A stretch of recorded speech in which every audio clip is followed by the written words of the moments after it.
Hello everyone, this is doctor Shivram Singh Yadav.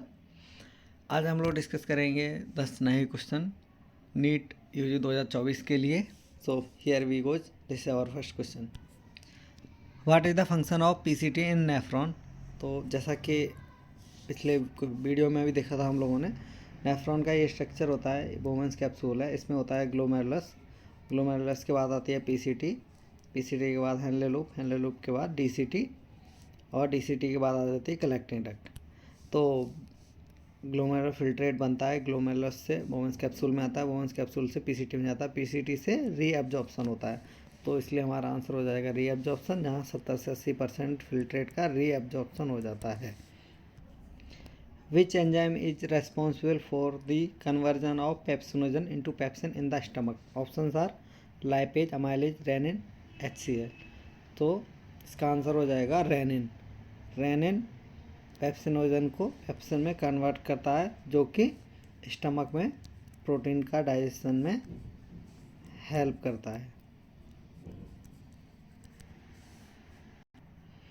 In photosynthesis the oxygen release comes from which molecule. Options are water, carbon dioxide, glucose और chlorophyll.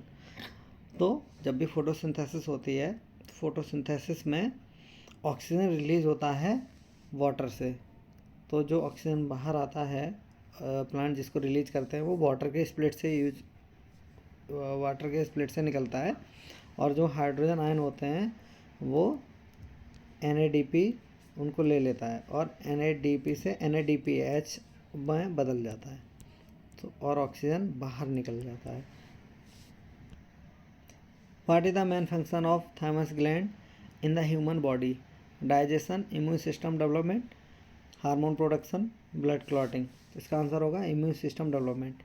Thymus में क्या होता है, T lymphocyte mature होते हैं, तो ये इम्यून डेवलपमेंट में बहुत ही इंपॉर्टेंट रोल प्ले करता है। और B लिम्फोसाइट मेच्योर होते हैं बोन मैरो में। लेकिन अगर क्वेश्चन ये आए कि T लिम्फोसाइट और B लिम्फोसाइट बनते कहाँ हैं, बनते दोनों बोन मैरो में ही हैं, लेकिन मेच्योर होते हैं T लिम्फोसाइट थाइमस में और B लिम्फोसाइट बोन मैरो में। Which hormone is responsible for the regulation of blood calcium level. Insulin, thyroxine, parathormone, adrenaline. इसका आंसर होगा parathormone.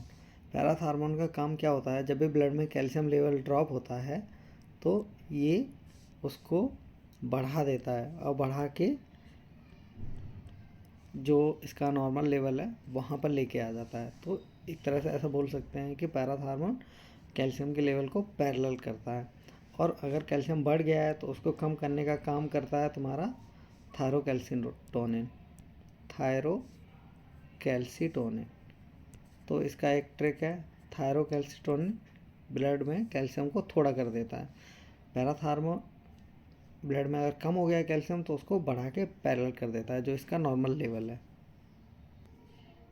What is the primary function of the spleen in the circulatory system.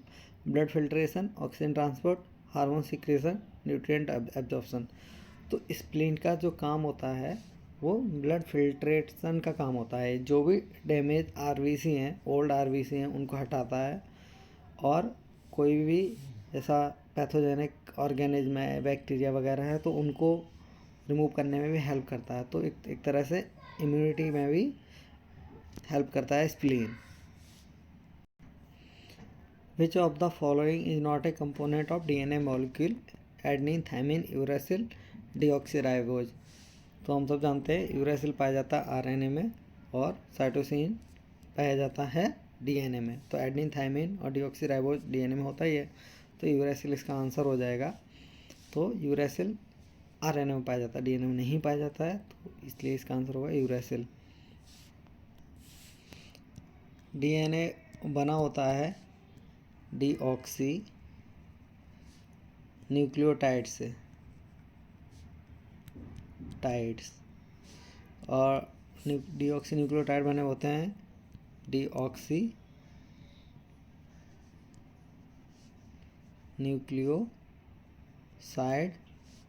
Plus nitrogenous base.